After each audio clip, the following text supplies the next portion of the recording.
M4 TV news కి స్వాగతం. నేటి ముఖ్యాంశాలు. ఓం శ్రీ గురుభ్యో నమః. అందరికీ నమస్కారం అండి.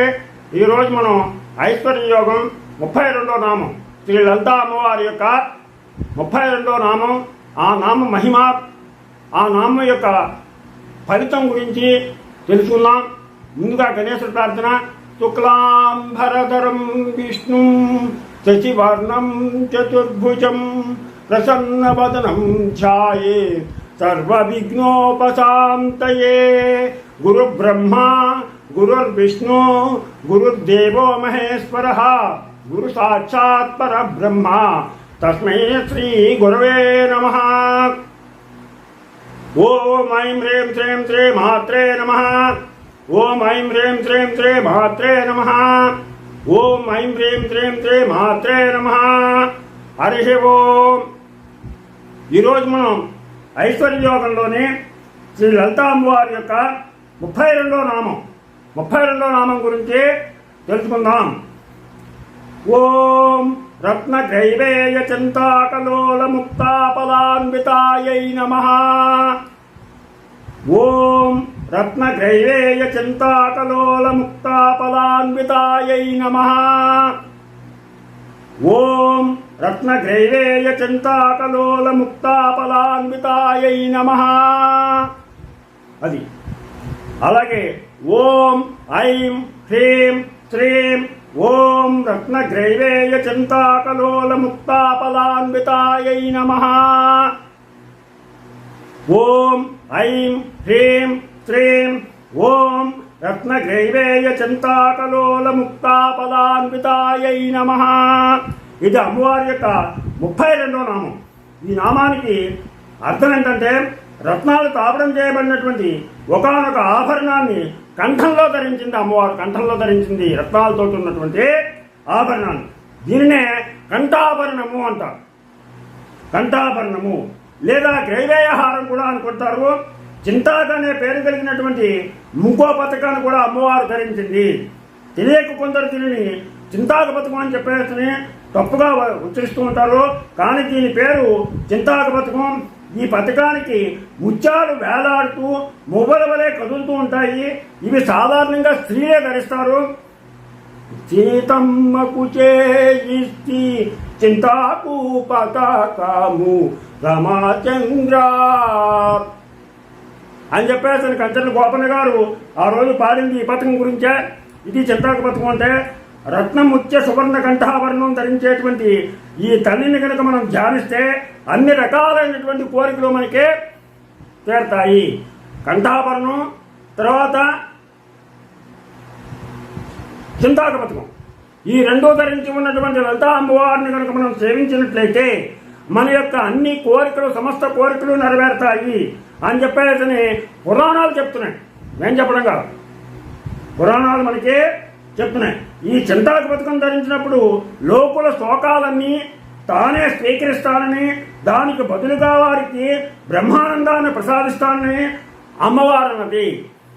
ఈ చింతాక పథకం ధరించింది అంటే దాని యొక్క అర్థం ఏంటంటే లోకంలో ఉన్నటువంటి తన బిడ్డలైనటువంటి మన అందరి యొక్క కష్టాలని, బాధల్ని, శోకాలని ఆవిడ గ్రహిస్తాను, నేను గ్రహిస్తాను, మీ బాధల్ని పోగొడతాను అని చెప్పేసిన ఆవిడ చింతాక పథకాన్ని ధరించింది అని చెప్పేసిన అమ్మవారు మనకి తెలియజేయడానికి ఆ పథకాన్ని ఆవిడ ధరించింది, ఆ లలితా పరాభట్టారిక.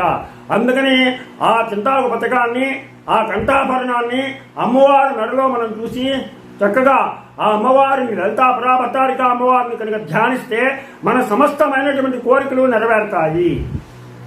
కోరికలు ఉన్నంతకాలం శోకం తప్పదు.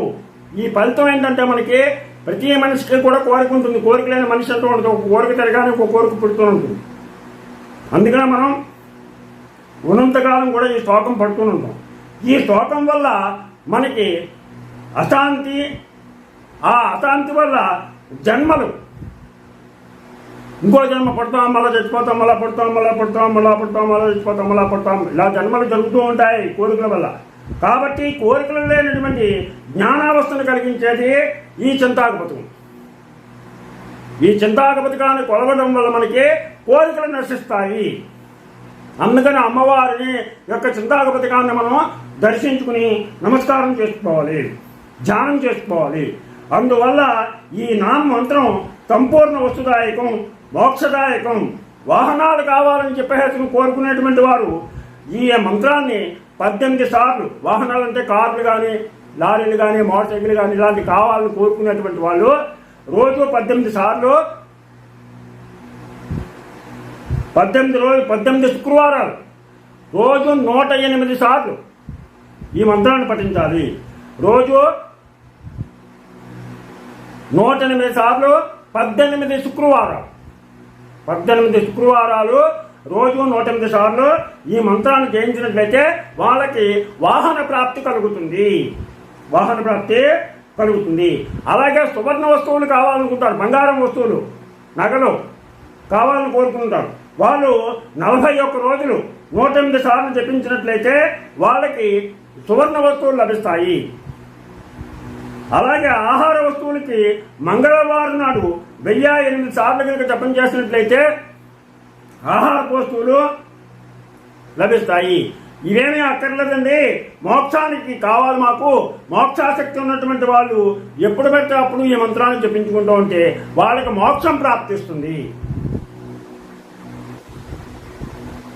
ఎన్నిసార్లు కావాలంటే అన్నిసార్లు, ఎన్నిసార్లు చేయాలంటే ఓపుకున్నంతసేపు అన్నిసార్లు చేసుకుంటే కనుక వాళ్ళకి మోక్షం వస్తుంది ఈ మంత్రం వల్ల.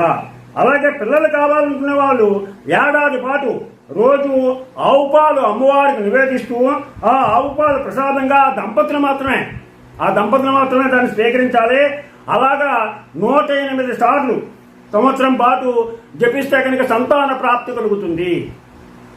సంతానం లేనటువంటి వాళ్ళు ఆవు పాలు నైవేద్యం పెట్టి ఆ దంపతులే ఆ ఆవు పాలని ప్రసాదంగా స్వీకరిస్తూ ఏడాది పాటు రోజుకి 108 సార్లు జపించాలి.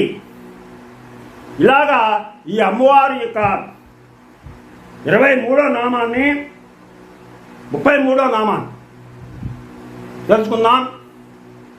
32